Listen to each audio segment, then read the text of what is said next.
अस्सलाम वालेकुम स्टूडेंट्स। अब हम पढ़ेंगे मैग्नेटिज्म।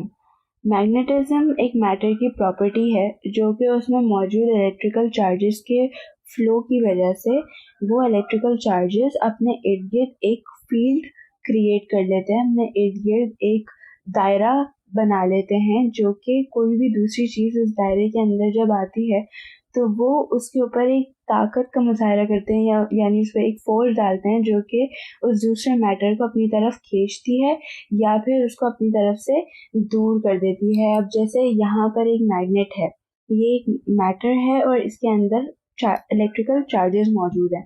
ये इलेक्ट्रिकल चार्जेस अपने आप को इस तरीके से पोजीशन कर लेते हैं या अपने आप को इस तरीके से ओरिएंट कर लेते हैं कि इनके फ्लो की वजह से इनके इर्द गिर्द जो है वो एक मैग्नेटिक फील्ड जनरेट हो जाती है, एक दायरा बन जाता है कि कोई भी अगर दूसरी चीज़ अगर इस दायरे में आएगी तो वो इसकी फोर्स से इन्फ्लुएंस होगी, या तो वो अपने चार्जेस की वजह से या तो इनसे अट्रैक्ट होगी, इनकी तरफ बढ़ेगी या इनसे दूर जाएगी। और इस मैग्नेटिक फील्ड की निशानदेही करती है ये मैग्नेटिक फील्ड लाइंस। जैसे ये एरोज दिख रहे हैं ना, ये नॉर्थ से साउथ की तरफ जाते हुए, तो हमेशा यही होता है कि नॉर्थ के से जब south lines magnetic field lines जाती हैं तो ये हमारी मैग्नेटिक फील्ड की निशानदेही कर रही होती हैं।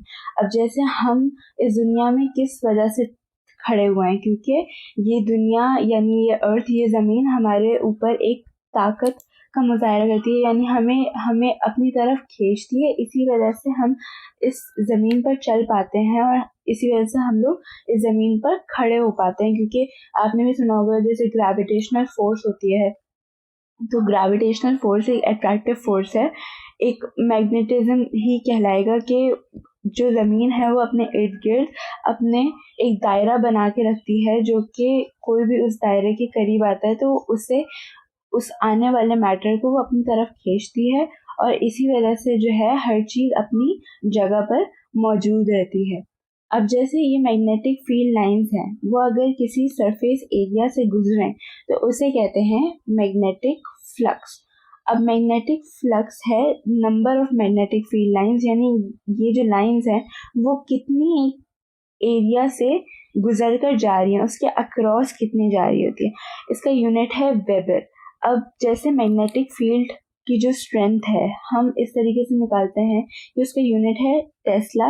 ये डिपेंड करती है कि वो मैटर कितना अपना फोर्स डाल रही है आने वाले मैटर पे, और उसकी लेंथ यानी चार्जेस कितना एक जगह से दूसरी जगह जा रहे हैं, उसका पूरा फासला, उसका डिस्टेंस पूरा, और करंट पे कि कितने चार्जेस एक जगह से दूसरी जगह एक वक्त में जा रहे होते हैं, तो वो अपने इर्द गिर्द अपनी मैग्नेटिक फील्ड जनरेट करेंगे और अपने मैग्नेटिक फील्ड स्ट्रेंथ बनाएंगे और अपनी तरफ चीज़ों को खींचेंगे। ठीक है, तो मैग्नेटिक फ्लक्स हमारा डिपेंड करता है मैग्नेटिक फील्ड पर, और जिस भी सरफेस एरिया से मैग्नेटिक फील्ड लाइंस गुजर रही हों तो उस पर डिपेंड करता है। अब हमारे पास बी का यूनिट है न्यूटन मीटर -1 एम्पेयर -1। ठीक है, तो B इंटू ए जब हम लोग मीटर स्क्वायर से मल्टीप्लाई करेंगे B का यूनिट टेस्ला पूरा, जब मीटर स्क्वायर से मल्टीप्लाई करेंगे तो हमारे पास मैग्नेटिक फ्लक्स का यूनिट आएगा newton meter ampere -1। Newton meter A-1 को हम वेबर भी कहते हैं।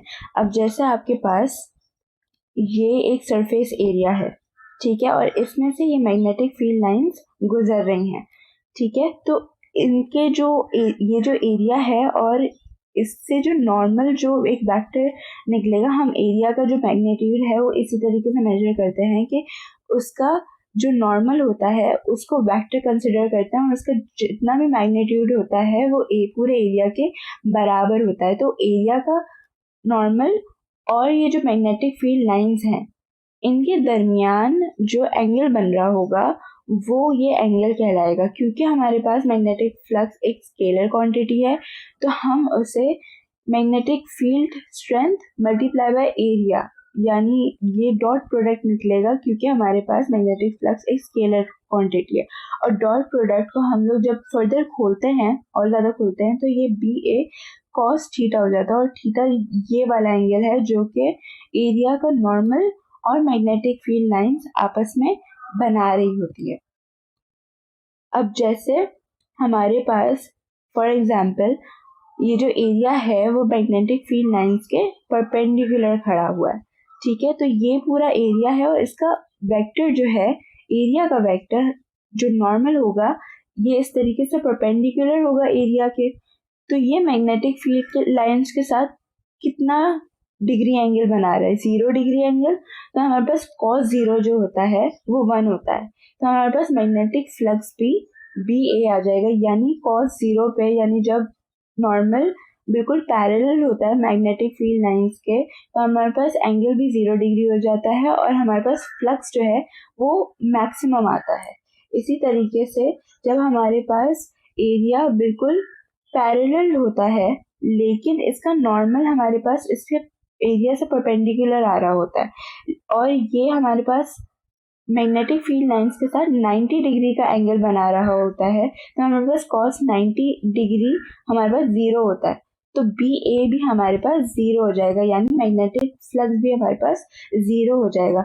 आप खुद भी देख सकते हैं कि अगर ये एरिया जो है परपेंडिकुलर रखा हुआ है तो इसमें से सारी फील्ड लाइंस गुजर रही हैं, और अब जैसे ये फ्लैट रखा हुआ है ये एरिया, तो और इसमें से हम लोग मैग्नेटिक फील्ड लाइंस को गुजार रहे हैं, तो एक भी मैग्नेटिक फील्ड लाइन इसमें से नहीं गुजर रही, यानी हमारे पास फ्लक्स भी 0 है क्योंकि कोई मैग्नेटिक फील्ड लाइन गुजर ही नहीं रही है। अब बात करते हैं फ्लक्स डेंसिटी की। फ्लक्स डेंसिटी कहते हैं फ्लक्स पर यूनिट एरिया को, यानी एक एरिया से गुजरने वाली मैग्नेटिक फील्ड लाइंस कितनी ज़्यादा फैली हुई हैं। जितनी ज़्यादा मैग्नेटिक फील्ड लाइन गुजर रही होंगी उतनी ज़्यादा मैग्नेटिक फील्ड स्ट्रेंथ होगी, यानी उसकी ताकत भी बहुत ज़्यादा होगी और वो अपने जो आने वाले मैटर को उतनी ज़्यादा ही तेज़ी से या ताकत से अपनी तरफ खींचेगी या फिर उतनी ही ताकत से दूर भेजेगी, यानी अट्रैक्ट या रिपेल करेगी। तो एक एरिया में जितनी भी मैग्नेटिक फील्ड लाइंस की स्ट्रेंथ होती है, यानी कितनी फैली हुई है या कितनी करीब है या कितनी दूर है, ये बताता है हमें फ्लक्स डेंसिटी, यानी फ्लक्स पर यूनिट एरिया। इसका जो यूनिट होता है वो बिल्कुल मैग्नेटिक फील्ड से सेम होता है, यानी टेस्ला। वो किस तरीके से कि हमारे पास यहाँ पर मौजूद है फ्लक्स पर एरिया, जैसे मैंने बताया फ्लक्स डेंसिटी। अब फ्लक्स हमारे पास स्केलर क्वांटिटी है, डॉट प्रोडक्ट है बी इंटू ए का, बी डॉट ए और ओवर ए से ए कट जाएगा तो हमारे पास सिर्फ बी बचेगा। अब जैसे मैंने बताया कि फ्लक्स पर एरिया है, यानी फ्लक्स का जो यूनिट है वेबर और एरिया का जो यूनिट है मीटर स्क्वायर, तो हम इसे वेबर पर मीटर स्क्वायर भी लिख सकते हैं। और ये हमारे पास बिल्कुल मैग्नेटिक फील्ड स्ट्रेंथ से बिल्कुल सेम होता है, यानी उसी का मुतरादिफ है। तो हम जो मैग्नेटिक फील्ड स्ट्रेंथ का जो यूनिट है वही हम यहाँ पर भी लिख सकते हैं, यानी फ्लक्स डेंसिटी के लिए। इसके लिए हम एक क्वेश्चन को सॉल्व करते हैं। यहाँ पर हमसे पूछा गया है कि फ्लक्स डेंसिटी का यूनिट क्या है। तो फ्लक्स डेंसिटी बिल्कुल सेम चीज़ है कि मैग्नेटिक फील्ड स्ट्रेंथ क्या होती है, उसका यूनिट है हमारे पास टेस्ला। Thank you.